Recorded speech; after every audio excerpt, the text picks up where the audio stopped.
സ്വാലിഹ് കൂടി ചേരുന്നുണ്ട്. സ്വാലിഹ് മലപ്പുറത്തു നിന്നുള്ള വിവരങ്ങൾ നൽകും.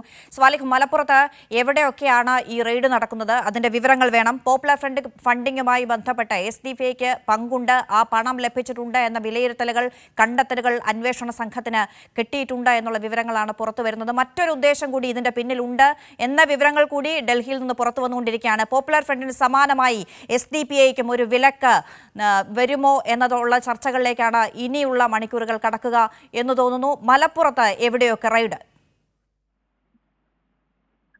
പോപ്പുലർ ഫ്രണ്ടിന്റെ ഓഫീസുകളിൽ നേരത്തെ നടന്ന റെയ്ഡിന് സമാനമായ രീതിയിൽ തന്നെയാണ് ഇപ്പോൾ SDPIയുടെ ഓഫീസുകളിലും റെയ്ഡ് നടക്കുന്നത്. SDPIയുടെ മലപ്പുറം കുന്നുമ്മലിലുള്ള നഗരസഭ ഷോപ്പിംഗ് കോംപ്ലക്സിൽ പ്രവർത്തിക്കുന്ന ജില്ലാ കമ്മിറ്റി ഓഫീസാണ് ഇപ്പോൾ പരിശോധന നടന്നുകൊണ്ടിരിക്കുന്നത്. രാവിലെ 10:30ഓടെയാണ് റെയ്ഡ് ആരംഭിച്ചത്.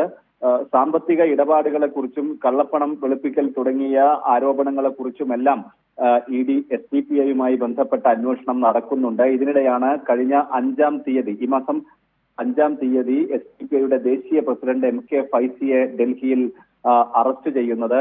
MK ഫൈസി മലപ്പുറം ജില്ലക്കാരൻ കൂടിയാണ്. അദ്ദേഹം പതിവായി SDPIയുടെ ഓഫീസിൽ, മലപ്പുറത്ത് ഓഫീസിൽ എത്തിയിരുന്നയാൾ കൂടിയാണ്.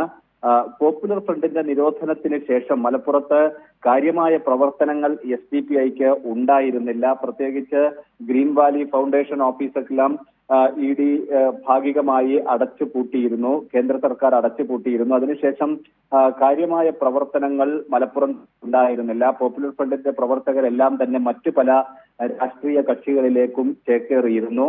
വളരെ കുറച്ച് മാത്രമാണ് SDPIയുമായി മുന്നോട്ട് പോയിരുന്നത്. ഇപ്പോൾ SDPIയുടെ ഓഫീസ് റെയ്ഡ് നടക്കുകയാണ്. SDPIക്കെതിരെ കടുത്ത നടപടികളിലേക്ക് കേന്ദ്ര സർക്കാർ നീങ്ങുന്നതിന്റെ നീക്കമായാണ് ഇത് SDPI കേന്ദ്രങ്ങളും വിലയിരുത്തുന്നത്.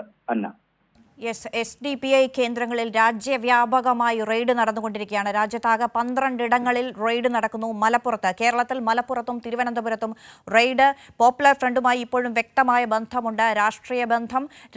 തെരഞ്ഞെടുപ്പിന് പോലും സ്ഥാനാർത്ഥിയെ നിർണയിച്ചത് പോപ്പുലർ ഫ്രണ്ടാണ് എന്ന തരത്തിലുള്ള വിവരങ്ങളിലേക്ക് കൂടി ED എത്തിയിട്ടുണ്ട് എന്നാണ് അവർ വിശദമാക്കുന്നത്. ഒപ്പം പോപ്പുലർ ഫ്രണ്ടിന് സമാനമായ രീതിയിൽ SDPIയെയും മുറുക്കെ പിടിച്ച് അവരെയും പുറത്താക്കുക എന്ന നിലയ്ക്കുള്ള അന്വേഷണം നടക്കുന്നുണ്ട്. അങ്ങനെ ഒരു ഉദ്ദേശം കൂടി കേന്ദ്രത്തിന് ഇതിനുണ്ട് എന്ന വിവരങ്ങൾ കൂടി ഡൽഹിയിൽ നിന്ന് പുറത്തു വരുന്നു.